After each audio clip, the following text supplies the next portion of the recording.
ہجرت کر کے آنے والوں سے محبت کرتے ہیں، اور مہاجرین کو جو کچھ دے دیا جائے اس سے وہ اپنے دلوں میں کوئی تنگی نہیں رکھتے، بلکہ خود اپنے اوپر انہیں ترجیح دیتے ہیں،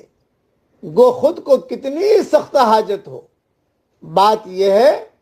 کہ جو بھی اپنے نفس کے بخل سے بچایا گیا وہی کامیاب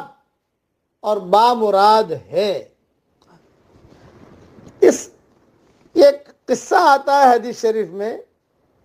یعنی اپنے مقابلے میں مہاجرین کی ضرورت کو ترجیح دیتے ہیں،